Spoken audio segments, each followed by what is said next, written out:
2025 കടന്നു പോകുന്നു, 2026 കടന്നു വരുന്നു.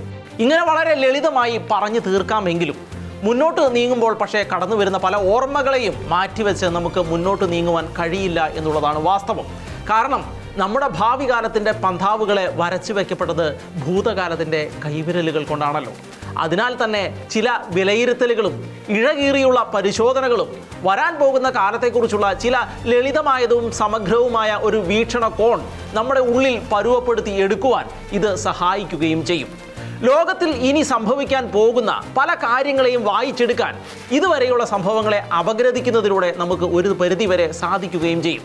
അതിനാൽ തന്നെ 2026 നടന്നു കയറുമ്പോൾ 2025 വിലയിരുത്തുക എന്നുള്ളത് 2026 മനസ്സിലാക്കാനുള്ള ഒരു പ്രധാന ചവിട്ടുപടി കൂടി ആണ്. 2025 കടക്കുന്ന നാളുകളിൽ ലോകം ആശങ്കയോടെ വീക്ഷിച്ചിരുന്നത് പ്രധാനമായും ലോകം കടന്നു പോകുന്ന ഒരുപിടി സംഘർഷങ്ങളെക്കുറിച്ച് തന്നെ ആയിരുന്നു. അതിലേറ്റവും പ്രധാനപ്പെട്ട 2 യുദ്ധങ്ങളായിരുന്നു റഷ്യ ഉക്രൈൻ യുദ്ധവും ഇസ്രായേൽ ഗാസ യുദ്ധവും. കാരണം ഈ 2 യുദ്ധങ്ങൾക്കും ലോകത്തെ ഒരു 3ാം ലോക മഹായുദ്ധത്തിലേക്ക് എത്തിക്കാൻ കഴിയും എന്നുള്ളതായിരുന്നു ഏറ്റവും പ്രധാനപ്പെട്ട കാര്യം.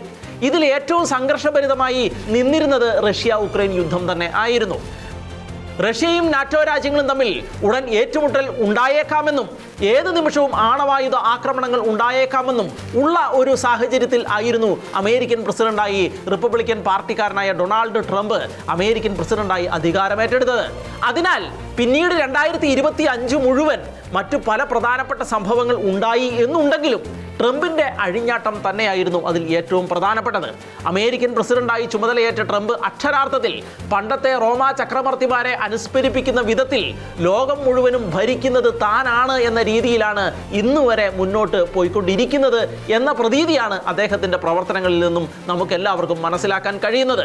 സംഘർഷങ്ങൾ കൊണ്ട് നിറഞ്ഞ 2025 തുടക്കം പക്ഷേ ട്രംപ് വന്നപ്പോഴേക്കും മറ്റൊരു തലത്തിലേക്ക് മാറി എന്നുള്ളതാണ് വാസ്തവം. അല്ലെങ്കിൽ അദ്ദേഹം അതിനെ ആ രീതിയിലേക്ക് മാറ്റി എന്നും നമുക്ക് പറയാം. ട്രംപ് ലോകത്തെ ആയുധങ്ങൾ കൊണ്ടുള്ള ഒരു യുദ്ധത്തിനും അപ്പുറത്ത് ഒരു സാമ്പത്തിക യുദ്ധത്തിലേക്ക് എടുത്തിടുകയും മല പോലെ നിന്ന മറ്റു പല യുദ്ധങ്ങളുടെയും പ്രാധാന്യം എലി പോലെ അക്ഷരാർത്ഥത്തിൽ മാറുകയും ചെയ്യുകയുണ്ടായി. വ്യാപാര യുദ്ധം, താരിഫ് വാർ എന്നൊക്കെയുള്ള പ്രയോഗങ്ങൾക്കിടയിൽ ലോകം മുഴുവനുമുള്ള രാജ്യങ്ങൾ മറ്റൊരു സംഘർഷത്തിൽ ഉടറി ഉലയുകയായിരുന്നു. ഇതുകൂടാതെയായിരുന്നു ഒരു മെയ്യും ഒരു മനസ്സുമായി ലോകം കണ്ടിരുന്ന യൂറോപ്യൻ യൂണിയനും നാറ്റോ രാജ്യങ്ങൾക്കും ജപ്പാൻ അടക്കമുള്ള സൗഹൃദ രാഷ്ട്രങ്ങൾക്കും കാനഡ അടക്കമുള്ള രാജ്യങ്ങൾക്കും എതിരെ മുഖംനോട്ടമില്ലാതെ ട്രംപ് നികുതിയുടെ വാളെടുത്ത് വീശിയത്. കൂടെ ചൈനയും ഇന്ത്യയും അടക്കമുള്ള രാജ്യങ്ങൾക്കും കിട്ടി നല്ലൊരു പ്രഹരം. അതോടെ 2025 തുടങ്ങിയപ്പോൾ തന്നെ പോകുന്നത് പുതിയ ഒരു ദിശയിലേക്ക് ആണ് എന്നതിൻ്റെ വ്യക്തമായ സൂചനകൾ ലോകത്തിന് ലഭിച്ചിരുന്നു എന്നുള്ളതാണ് വാസ്തവം. പിന്നെ യുദ്ധങ്ങൾക്കെല്ലാം അപ്പുറത്ത് ഈ താരിഫ് യുദ്ധത്തെ എങ്ങനെയെങ്കിലും നേരിടുന്നതിനുള്ള പരക്കം പാച്ചിൽ ആയിരുന്നു ലോകരാജ്യങ്ങളിൽ എല്ലാം കണ്ടത്. ട്രംപ് കൊണ്ടുവന്ന കുടിയേറ്റ നിയമങ്ങൾ മറ്റൊരു പ്രധാന വാർത്തയായി 2025 ഇടം പിടിക്കുകയുണ്ടായി. കാരണം അമേരിക്കയിലേക്ക് നോക്കിയിരിക്കുന്ന യൂറോപ്യൻ രാജ്യങ്ങളും അത് വരും കാലത്ത് ഏറ്റുപിടിക്കാനുള്ള സാധ്യതകളായിരുന്നു അതിലേറ്റവും പ്രധാനപ്പെട്ടത്. കാനഡയെയും ഗ്രീൻലാൻഡിനെയും അമേരിക്കയോട് കൂട്ടിച്ചേർക്കാനുള്ള ട്രംപിന്റെ മോഹവും പ്രസ്താവനകളും റഷ്യ ഉക്രൈൻ യുദ്ധത്തിലേക്ക് മാത്രം തല പൂഴ്ത്തിവെച്ച് കിടന്നുറങ്ങിയിരുന്ന യൂറോപ്പിലെയും അമേരിക്കയിലെയും മുതലാളിത്ത രാജ്യങ്ങളുടെ തലമണ്ടയ്ക്ക് കിട്ടിയ അടിയായി മാറുകയുണ്ടായി. ലോകകാര്യങ്ങളിൽ വലിയ വാചകപടികളും ഇടപെടലുകളും നടത്തിക്കൊണ്ടിരിക്കുന്ന കാനഡ ഒരു വട്ടപൂജ്യം മാത്രമായി മാറുകയായിരുന്നു ഈ ഒരു കാര്യത്തിലൂടെ. അതിനു പിന്നാലെ കാനഡയിൽ ഭരണമാറ്റം സംഭവിക്കുകയും ചെയ്തു എന്നുള്ളത് മറ്റൊരു കാര്യം. അതിനു പിന്നാലെയായിരുന്നു നാറ്റോ രാജ്യങ്ങൾ അവരുടെ സൈനിക ബജറ്റിലേക്ക് കൂടുതൽ തുക മാറ്റിവെക്കാതെ ഇനി മുന്നോട്ട് പോകാൻ കഴിയില്ല എന്നുള്ള ട്രംപിന്റെ കടുത്ത മുന്നറിയിപ്പ് വന്നത്. യൂറോപ്പിന്റെ സുരക്ഷ ഇനി അമേരിക്കയ്ക്ക് ഏറ്റെടുക്കാൻ കഴിയില്ല എന്നുള്ള വ്യക്തമായ സൂചനയായിരുന്നു ട്രംപ് നൽകിയത്. ശക്തമായ ആ മുന്നറിയിപ്പ് അമേരിക്കയും യൂറോപ്പും തമ്മിലുള്ള ബന്ധം ഇത്രത്തോളം മാത്രമേ ഉണ്ടായിരുന്നുള്ളൂ എന്ന തലത്തിലേക്ക് ലോകത്തെ മറ്റ് രാജ്യങ്ങൾ ചിന്തിക്കുന്ന തരത്തിലേക്ക് എത്തിച്ചു എന്നുള്ളതായിരുന്നു വാസ്തവം. അമേരിക്ക എന്ന ബിഗ് ഡാഡിയെ കൊണ്ട് തങ്ങൾ ഉദ്ദേശിക്കുന്നതെല്ലാം യൂറോപ്യൻ രാജ്യങ്ങൾ ചെയ്യിക്കുന്നത് കണ്ടു മാത്രം വളർന്ന മറ്റു ലോകരാജ്യങ്ങൾ അത്ഭുതത്തോടെയാണ് അതിനെ കണ്ടത്. മാത്രവുമല്ല അമേരിക്കയെ ഒഴിവാക്കിക്കൊണ്ട് യൂറോപ്പിന് മാത്രമായി എത്രത്തോളം ശക്തിയുണ്ട് എന്നും എത്രത്തോളം മുന്നോട്ട് പോകുവാൻ കഴിയും എന്നുള്ളത് സംബന്ധിച്ചും വലിയ ചർച്ചകൾ നടക്കുകയും ചെയ്യുകയുണ്ടായി ഈ കാലഘട്ടത്തിൽ. അത് ഇന്നും തുടരുകയാണ്. ഇത്രയും കാര്യങ്ങൾ 2025 കാലഘട്ടത്തിന്റെ തുടക്കത്തിൽ തന്നെ സംഭവിച്ചതോടെ റഷ്യ ഉക്രൈൻ യുദ്ധവും ഇസ്രായേൽ ഗാസ യുദ്ധവും ലോകത്തിൽ സംഭവിക്കുന്ന പല കാര്യങ്ങളിൽ ഒന്നായി ചുരുങ്ങിപ്പോയി എന്നുള്ളതാണ് വാസ്തവം. അവിടുന്ന് അങ്ങോട്ട് പിന്നെ സംഘർഷങ്ങൾ പരിഹരിക്കുന്നതിനുള്ള അസാധാരണമായ രീതിയിലുള്ള ട്രംപിന്റെ ഇടപെടലുകൾ ആയിരുന്നു ലോകം കണ്ടത്. മര്യാദയ്ക്ക് പറയുന്നത് പോലെ നിന്നില്ല എങ്കിൽ തീർത്തു കളയും എന്നുള്ള നിലപാട് തന്നെയായിരുന്നു ട്രംപ് എവിടെയും പ്രയോഗിച്ചത്. ഒരേ സമയം ഹൂത്തികളുമായും ഹിസ്ബുള്ളകളുമായും ഹമാസുമായും സിറിയയിലെ ഭീകരരുമായും എല്ലാം ഏറ്റുമുട്ടിക്കൊണ്ടിരുന്ന ഇസ്രായേലിന്റെ സംഘർഷ ഭൂമികയിലേക്ക് ട്രംപിന്റെ ദൂതൻ എത്തുകയും ഓരോന്നോരോന്നായി യുദ്ധങ്ങളെ അവസാനിപ്പിക്കുകയും ചെയ്യുകയായിരുന്നു. ഹൂത്തികളുമായി കരാറിലെത്തി, ഹിസ്ബുള്ളകളുമായി കരാറിലെത്തി, സിറിയയിൽ അമേരിക്കയെ അനുസരിക്കുന്ന അൽഷാറയുടെ നേതൃത്വത്തിലുള്ള ഗവൺമെന്റ് വന്നു. ലെബനോനിൽ ഹിസ്ബുള്ളകളെ നിരായുധീകരിക്കണമെന്ന ശക്തമായ നിർദ്ദേശത്തോടെ പുതിയ പ്രസിഡന്റ് വന്നു. ഗാസയിൽ ഇത്രയും കാലം നടക്കാതിരുന്ന ബന്ദിമോചനം സാധ്യമാവുകയും ഹമാസ് എല്ലാ ബന്ദികളെയും മോചിപ്പിക്കുകയും ഇസ്രായേൽ സൈന്യം ഭാഗികമായി ഗാസയിൽ നിന്ന് പിൻവാങ്ങുകയും വെടിനിർത്തൽ പ്രാബല്യത്തിൽ വരികയും മിഡിൽ ഈസ്റ്റിലെ വെടിയൊച്ചകൾക്ക് താൽക്കാലികമായി എങ്കിലും വിരാമം ആവുകയും ചെയ്തു. ഇതിൽ ഏറ്റവും പ്രധാനപ്പെട്ട ഒരു കാര്യമായിരുന്നു പിന്നീട് 12 ഡേ വാർ എന്ന പേരിൽ അറിയപ്പെട്ട ഇസ്രായേൽ ഇറാൻ യുദ്ധം. ഒരുപാട് കാലമായി തികട്ടി നിന്നിരുന്ന ഒരു മലവെള്ളപ്പാച്ചിലിന്റെ പുറത്തേക്കുള്ള ശക്തമായ നിർഗമനമായിരുന്നു ഇസ്രായേൽ ഇറാൻ യുദ്ധം. വാചകവടികൾക്കും അപ്പുറത്ത് ഇരു കൂട്ടർക്കും എന്തൊക്കെ ചെയ്യാൻ കഴിയും എന്നുള്ളത് ലോകത്തിന് കാണിച്ചു കൊടുക്കാൻ ഇരു കൂട്ടർക്കും പറ്റി എന്നുള്ളതാണ് വാസ്തവം. എന്താണെങ്കിലും അമേരിക്കയെ പോലെ തന്നെ ലോകത്തെ ഏറ്റവും അത്യാധുനികമായ സൈന്യമായ ഇസ്രായേലിന് ഈ യുദ്ധത്തിൽ വ്യക്തമായ മേൽക്കൈ ഉണ്ടായിരുന്നു എന്നുള്ളതാണ് വാസ്തവം. ഒടുവിൽ ഒരു ഹീറോയെ പോലെ എത്തിയ ട്രംപ് ലോകത്തിലെ ഏറ്റവും ശക്തമായ B2 സ്പിരിറ്റ് സ്റ്റെൽത്ത് ബോംബറുകൾ കൊണ്ട് 13,600 കിലോ ഭാരമുള്ള ഒരു ഡസനോളം GBU-57 ബങ്കർ ബസ്റ്റർ ബോംബറുകൾ കൊണ്ട് ആ യുദ്ധം അങ്ങ് അവസാനിപ്പിക്കുകയായിരുന്നു. ഒടുവിൽ അമേരിക്കൻ സൈനിക താവളത്തിന് നേരെ പറഞ്ഞു വെച്ചതനുസരിച്ചുള്ള ഒരു മിസൈൽ ആക്രമണം നടത്തിക്കൊണ്ട് ഇറാൻ സ്വന്തം തടി രക്ഷിച്ചെടുക്കുകയും ചെയ്തു. ഇറാന്റെ ആണവ കേന്ദ്രങ്ങൾ തകർത്തതിന്റെ സമാധാനത്തിൽ ഇസ്രായേലും യുദ്ധത്തിൽ നിന്ന് പിൻവാങ്ങി. നിലവിൽ മറ്റൊരു ഇസ്രായേൽ ഇറാൻ യുദ്ധത്തിനുള്ള കാർമേഘങ്ങൾ ഉരുണ്ടുകൂടുന്നുണ്ട് എങ്കിലും 2026 അറിയാം എന്തെല്ലാം സംഭവിക്കും എന്നുള്ളത്. അതിന്റെ തുടർച്ച തന്നെ ആയിരുന്നു ഉക്രൈൻ റഷ്യ യുദ്ധത്തിലും ലോകം കണ്ടത്. വൈറ്റ് ഹൗസിലെത്തിയ വ്ളാദിമിർ സെലൻസ്കിയെ യുദ്ധത്തിൽ കയ്യും മെയ്യും മറന്ന് അതുവരെ ഉക്രൈനെ സഹായിച്ച അമേരിക്ക തന്നെ അപമാനിച്ച് ഇറക്കി വിടുന്നത് ലോകം അമ്പരപ്പോടെയാണ് കണ്ടത്. മര്യാദയ്ക്ക് പറയുന്നത് കേട്ടോളണം എന്നായിരുന്നു ട്രംപ് അന്ന് സെലൻസ്കിക്ക് കൊടുത്ത മുന്നറിയിപ്പ്. എന്താണെങ്കിലും അന്ന് തുടങ്ങിയ ചർച്ചകൾ പലപ്പോഴും ഒരു വഴിത്തിരിവിലേക്ക് എത്തിയേക്കും എന്നുള്ള പ്രതീതികൾ സൃഷ്ടിച്ചിരുന്നു എങ്കിലും ഇന്നും വെടിനിർത്തൽ സാധ്യമായിട്ടില്ല എന്നുള്ളതാണ് വാസ്തവം. 2026 എന്ത് സംഭവിക്കും എന്ന് മാത്രമാണ് ഇനി നമുക്ക് കാത്തിരുന്ന് കാണാനുള്ളത്.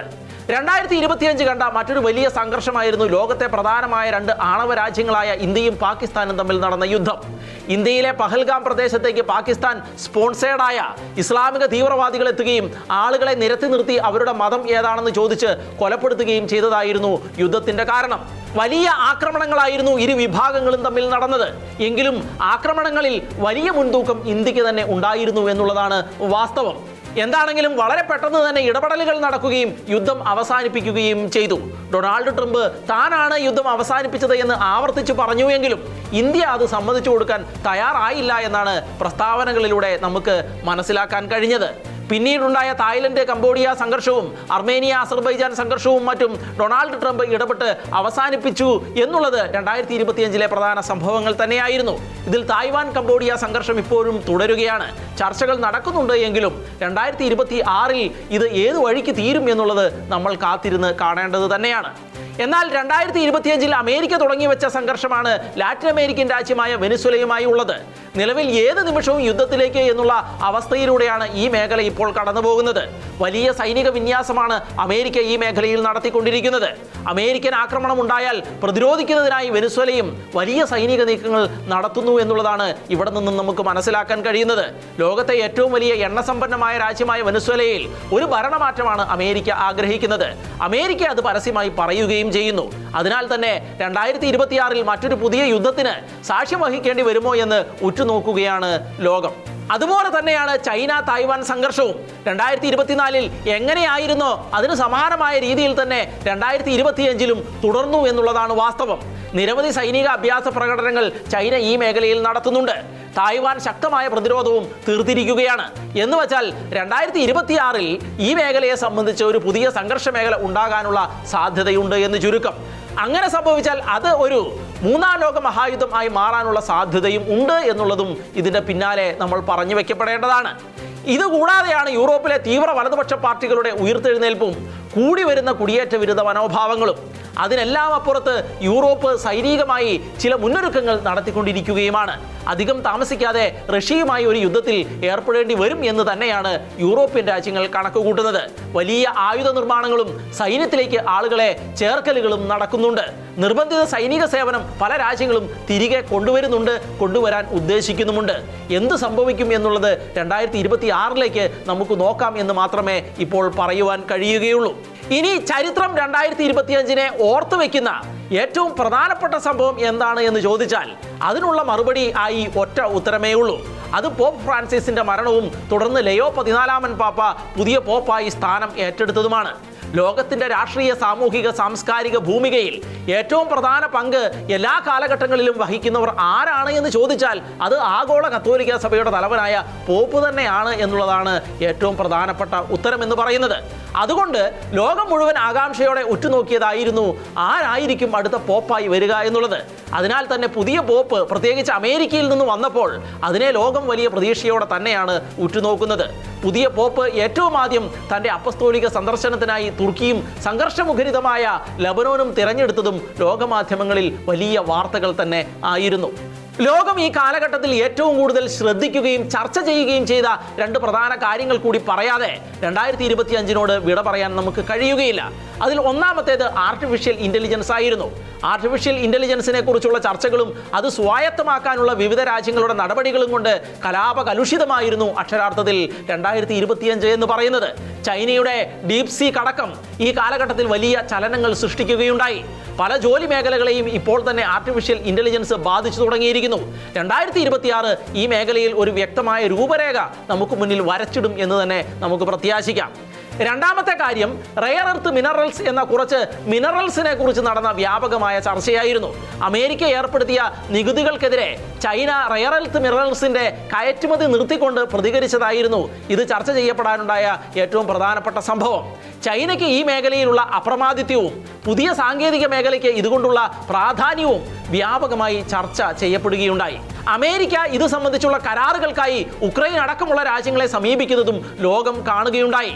അതിനാൽ തന്നെ 2026 റെയർ എർത്ത് മിനറൽസുമായി ബന്ധപ്പെട്ട ചർച്ചകൾക്കും കരാറുകൾക്കും സാക്ഷ്യം വഹിക്കും എന്ന് തന്നെയാണ് നമുക്ക് മനസ്സിലാക്കാൻ കഴിയുന്നത്. കാരണം ഏറ്റവും പുതിയ സാങ്കേതിക വിദ്യകളുടെ മർമ്മങ്ങൾ എന്ന് പറയുന്നത് ഈ റെയർ എർത്ത് മിനറൽസ് ഉപയോഗിച്ചുള്ള ഉപകരണങ്ങൾ തന്നെയാണ് എന്നുള്ളതാണ് വാസ്തവം.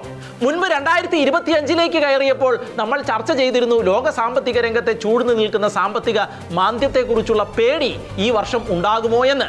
എന്നാൽ 2025 അത് കാര്യമായി ഉണ്ടായില്ല എന്നുള്ളതാണ് വാസ്തവം. പക്ഷേ 2026 ഈ കാര്യത്തിൽ എങ്ങനെയായിരിക്കും എന്ന കാര്യത്തിൽ ആഗോള വിപണി ഭയപ്പാടോടുകൂടി തന്നെയാണ് മുന്നോട്ട് നീങ്ങുന്നത്.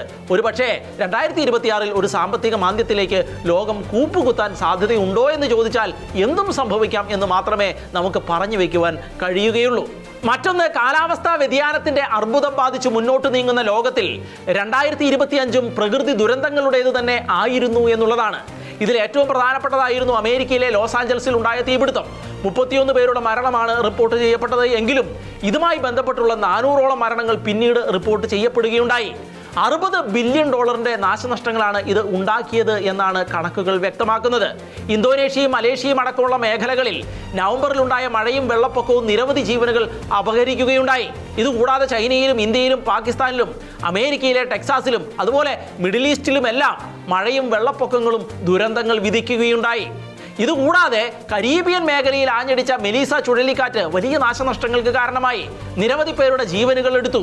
ഈ മേഖലയുടെ ചരിത്രത്തിലെ ഏറ്റവും വലിയ ദുരന്തങ്ങളിൽ ഒന്നുകൂടിയായി മാറി മെലീസ ചുഴലിക്കാറ്റ് എന്ന് ചുരുക്കം. ഏറ്റവും ചൂട് കൂടിയ വർഷങ്ങളിൽ ഒന്നുകൂടിയായിരുന്നു 2025. 2026 ഈ കാര്യത്തിൽ എങ്ങനെയായിരിക്കുമെന്ന് നമുക്ക് കാത്തിരുന്ന് കാണേണ്ടതാണ്. 2025 അവസാനിക്കുമ്പോൾ ലോകം വലിയ ഒരു യുദ്ധം മണക്കുന്നുണ്ട് എന്നുള്ളത് വാസ്തവമാണ്. അത് നമ്മൾ പറയാതെ പോകാതിരിക്കാൻ തരമില്ലാത്തതാണ്. അത് യൂറോപ്യൻ രാജ്യങ്ങൾ പറയുന്നത് പോലെ 2030 ആയിരിക്കുമോ അതോ അതിനു മുൻപ് തന്നെ നടക്കുമോ എന്നുള്ളതാണ് ഇപ്പോൾ ഏവരും ചർച്ച ചെയ്യുകയും ഉറ്റുനോക്കുകയും ചെയ്യുന്നത്. ചെറിയ ചില അയവുകൾ നമ്മൾ പറഞ്ഞു വെച്ച പല സംഘർഷങ്ങളിലും ഉണ്ടായിട്ടുണ്ട് എന്നുള്ളത് ഒഴിച്ചാൽ കാര്യങ്ങളൊന്നും അത്ര ആശ്വാസകരമല്ല എന്ന് ചുരുക്കം. എങ്കിലും നല്ല ഒരു നാളേക്കായി തന്നെ നമുക്ക് പ്രതീക്ഷയോടെ കാത്തിരിക്കാം.